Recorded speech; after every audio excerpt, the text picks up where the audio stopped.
E delataram aí bolsonarista no caso do INSS. Caiu a narrativa deles.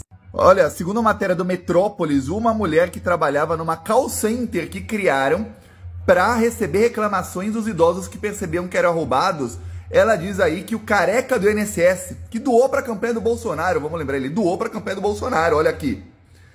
Ele montou esse call center porque no fim de 2022, após a derrota do Bolsonaro, o número de reclamações explodiu, porque parece aí que chutaram o pau da barraca e começaram a roubar muito os aposentados. E aí, ele criou um call center em Brasília e tinha até um roteiro para responder de como engabelar os idosos para continuar aí mantendo eles sendo roubados. Parte do roteiro envolvia dizer aos idosos que eles autorizaram isso aí clicando em algum link do WhatsApp, ou seja, você tá clicando nas coisas aí sem saber, foi isso, a culpa é tua. E enrolar os idosos na hora de ressarcir o dinheiro. Eles davam prazos aí cada vez maiores e não ressarciam ninguém. Lembrando que os chefões do caso repassaram o dinheiro para os 2 ministros do Bolsonaro da Previdência que ele teve no governo dele. Tá aqui a matéria, ó, você pode ver aí. Quem quiser, só dá um Google rapidinho, ou quem quiser, vai no meu perfil, na minha bio e clica lá no link do Plantão Brasil no YouTube. E lá vai ter todos os detalhes aí sobre a servidora aí do call center, a trabalhadora que delatou todo mundo aí na reportagem do Metrópolis. Escândalo internacional envolvendo Janja. A primeira-dama do Brasil foi interceptada no aeroporto de Moscou carregando várias malas não de roupas, mas de dinheiro vivo. Segundo autoridades russas, as malas estavam recheadas de notas de real e dólar. Pessoal, eu peço que você compartilhe esse vídeo com o máximo de pessoas que você puder, para que ele chegue na Polícia Federal, no Ministério da Justiça, para o presidente Lula e também para a Janja, para que investiguem esta fake news criminosa, que deve ser apurada. Os responsáveis devem pagar de acordo com a lei, de preferência na cadeia. Olha só o absurdo. Janja foi barrada no aeroporto da Rússia com malas de dinheiro. Gente, isso é uma fake news. Se você for procurar, você não vai encontrar em lugar nenhum, porque é uma fake news. Se você colocar lá no Google, você não vai encontrar. Se tiver em algum lugar, em algum desses sites piratas de fake news também. E então, pessoal, tá aí. Essa fake news tem que ser investigada. Isso não pode ficar mais sem investigação. Chega disso, porque é esse tipo de fake news criada para as pessoas atacarem o Lula, atacarem a Janja, estimular ódio das pessoas contra eles e assim por diante. E é por isso que não podemos mais permitir que essa extrema-direita golpista continue criando fake news desse tipo e fiquem impunes. Ninguém paga por isso. Tem que começar a pagar indo para a cadeia. Então, pessoal, compartilha esse vídeo aí, simples assim. Projeto Venezuela para o Brasil adiado. China anuncia investimento de 27 bilhões de reais no Brasil. Gente, no próximo governo do Lula, talvez a gente coma cachorro, o Brasil vire Venezuela, porque nesse aqui, ó, o Brasil vai crescer, viu? A China investir esse montante aqui, não é qualquer um que consegue, não. Só um presidente de verdade, só um estadista, só uma pessoa apta para ter um cargo de presidente. E ainda tem pessoas que perguntam, por que o Lula viaja? Isso aqui tá a resposta, gente. Foi por causa de uma viagem do Lula a Pequim que investidores ouvindo Lula e as ideias do Lula que resolveram investir esse montante no país. E aí já tem bolsonarista, como você sabe, chorando, esperneando, até tomando soro, só porque o presidentinho deles não conseguiu fazer isso aqui. Quando ia pro exterior, era para roubar joia. Quando voltava pro Brasil, o evento que conseguia fazer era motociata. E agora o evento que tá conseguindo fazer é mostrar as tripas podres na internet. Só lamento pra vocês. Eu já até sei o que os bolsonaristas vão falar. Eles não assistem meu vídeo. Ele já chega destilando ódio, né? Então, você que tá aqui já escutando, você pode ver nos comentários. Eles vão estar falando do INSS. E o INSS, você não vai falar? Se o roubo do INSS foi no governo anterior, como o governo Lula tá dizendo, por que ninguém no PT assinou a CPI pra poder investigar? Ô Nicole, você gosta de lacrar, né? Já está sendo investigado pela Polícia Federal. A Polícia Federal nesse governo tem autonomia para poder investigar, coisa que não acontecia no governo passado, né? Você fala que não quer abrir a CPI. Então por que não abriu no governo Bolsonaro? Quando os rombos do INSS já estavam em 2,5 bilhões. Por que não abriram a CPI? Por que vocês negaram também a CPI da Covid, a CPI da fake news? Isso você não conta, né? Essa Nicole, ela gosta muito de lacração. mas não tem um projeto dele em prol do trabalhador, gente. Não tem um projeto. Eu desafio você trazer aqui um projeto da Nicole. Você não vai achar, tá bom? Outra coisa que ele não conta, das instituições que estão sendo investigadas, a maioria começaram a atuar justamente no governo Bolsonaro. Por que ele não fala disso? Por que será, né?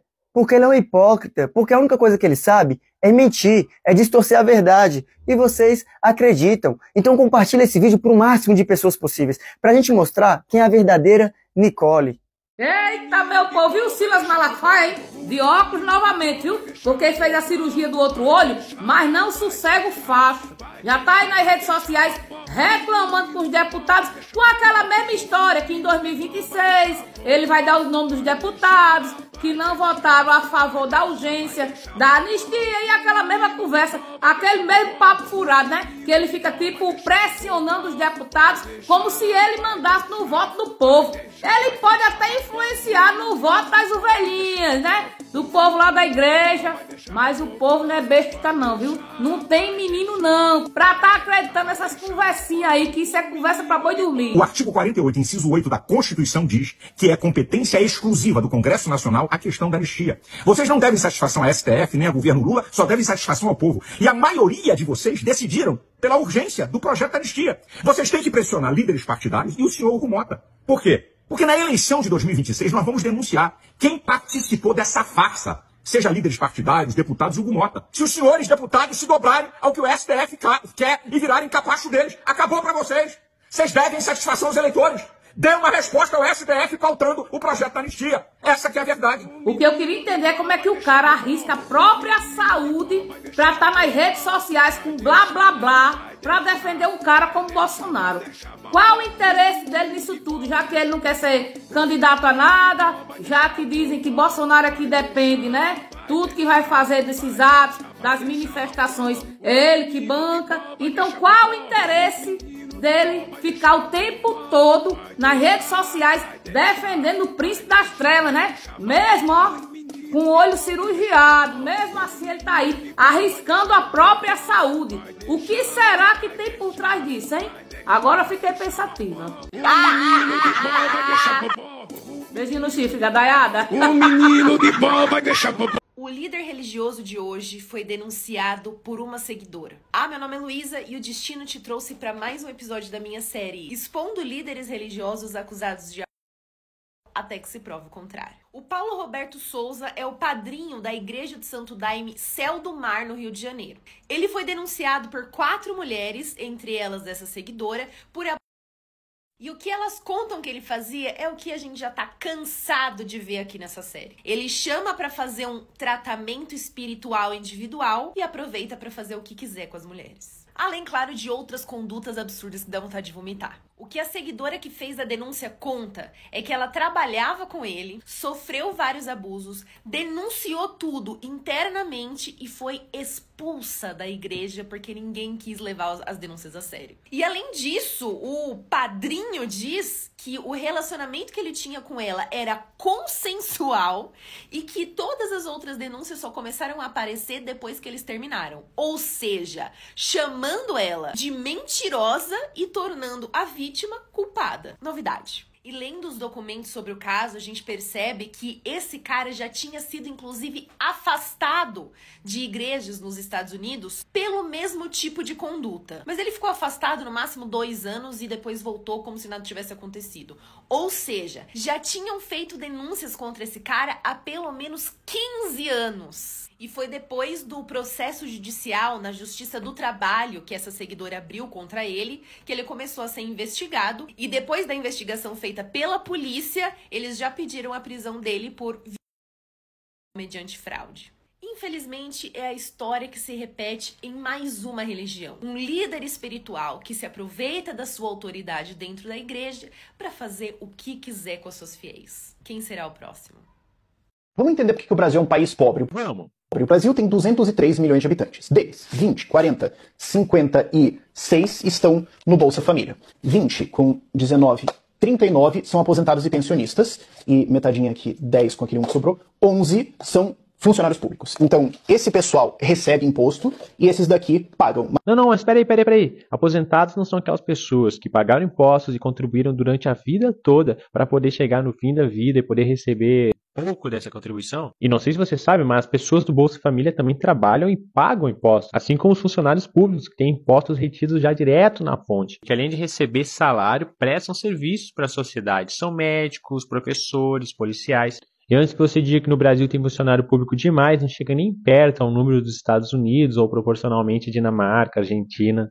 Se você pegar só as empresas que não são MEIs, que são as empresas que geram emprego, você tem 7 milhões. Pô, de novo com esse papo de que empresário gera emprego? Empresário gerencia demanda e por possuir recursos suficientes para isso é que consegue explorar a mão de obra do trabalhador. Então, essas pessoas geram empregos para essas pessoas pagarem imposto para essas pessoas. E o que o Brasil faz é tratar esse cara aqui como vilão. Esse cara é o problema e a gente precisa se livrar dele. Sabe que depois dessa explicação eu tô achando que o Brasil não é pobre, mas sim que o Brasil é desigual? Esse cara aí que você diz que o brasileiro odeia, acaba pagando proporcionalmente menos impostos do que todos esses outros copinhos que você deixou de lado. O presidente direitista dos Estados Unidos, Donald Trump, quer dominar parte do território do Brasil. Ele quer o controle da base aérea de Natal, no Rio Grande do Norte, e do aeroporto da ilha de Fernando de Noronha, em Pernambuco. É isso mesmo que você ouviu. De acordo com o site DefesaNet, especializado em defesa, as Forças Armadas estadunidenses querem o direito de usar os aeroportos de Natal e Fernando de Noronha.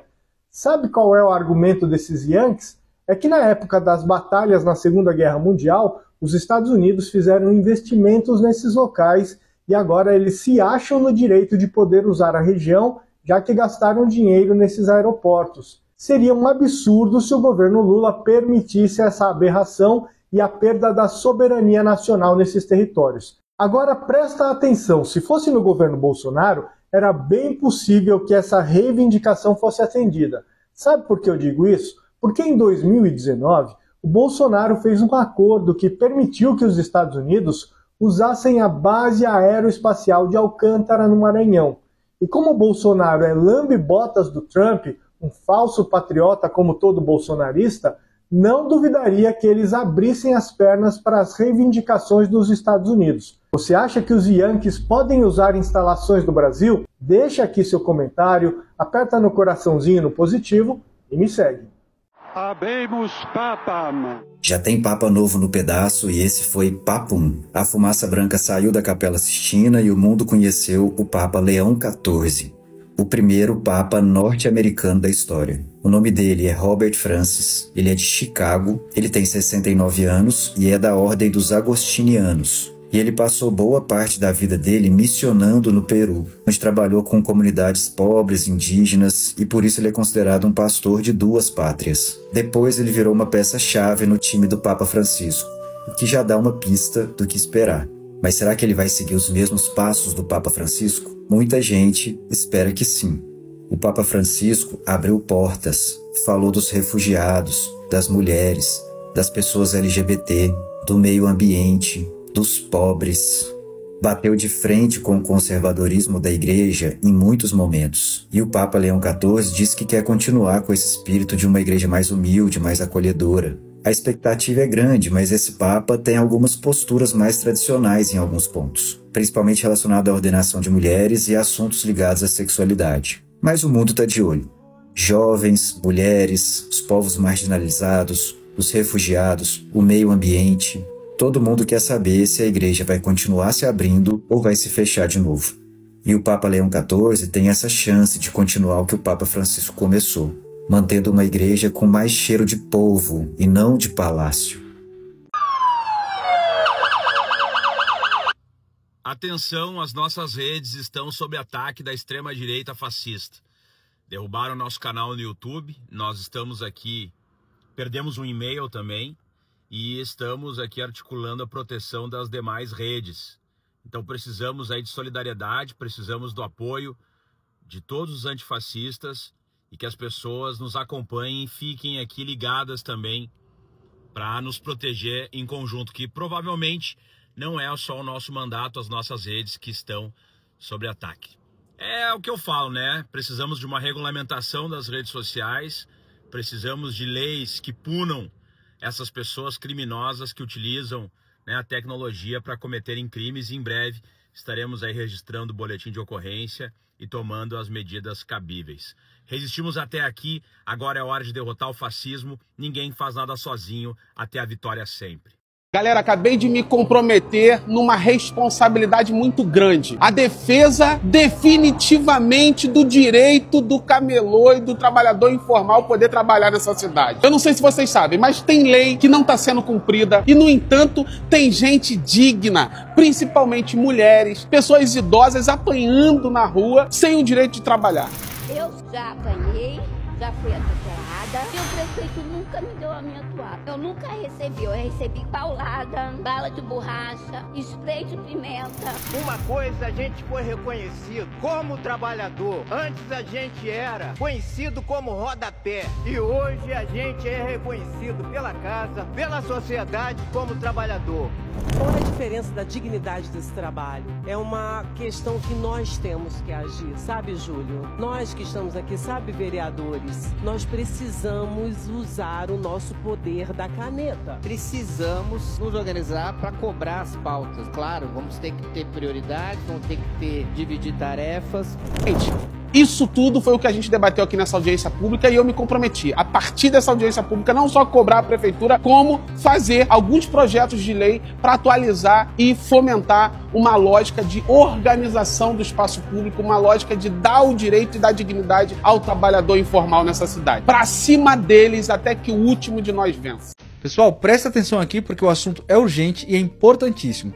Mais uma vez, a extrema-direita, que se diz defensora da liberdade de expressão, usa a estrutura do Estado para perseguir, para assediar juridicamente, para tentar calar o produtor de conteúdo de esquerda. O perseguido da vez é o nosso amigo Beto Santana, o conhecido Papo Reto, que está sendo processado por um deputado bolsonarista do PL de Pernambuco, que está mancomunado com o prefeito de Jaboatão dos Guararapes. E por que estão processando o Beto?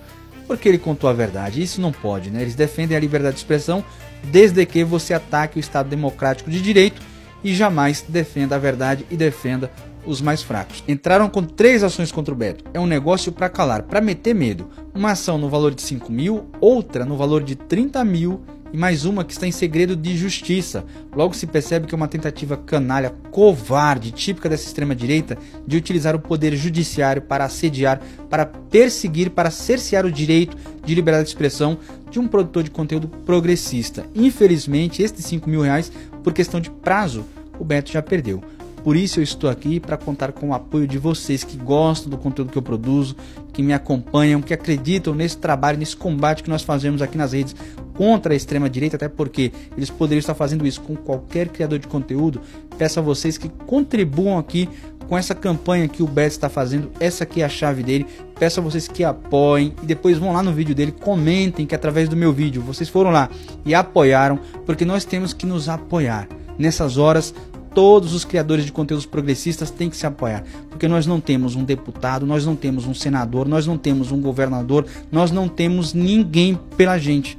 Somos nós e vocês. Nós somos a voz de vocês. Nós dizemos aquilo que vocês gostariam de dizer, mas não pode. Nós estamos aqui para isso. Infelizmente, não temos imunidade nenhuma e estamos sujeitos a esse tipo de assédio dessa extrema-direita hipócrita que se diz defensora da liberdade de expressão. Eu conto com vocês desde quando eu tive as minhas páginas desmonetizadas. Vocês nunca me deixaram na mão e eu tenho certeza que vocês vão ajudar muito. Quem não pode contribuir com qualquer valor que seja, contribua compartilhando esse vídeo, contribua enviando esse vídeo para um amigo que pode, que eu tenho certeza que nós vamos conseguir levantar esses valores que o Beto precisa. Posso contar com vocês? Tamo junto.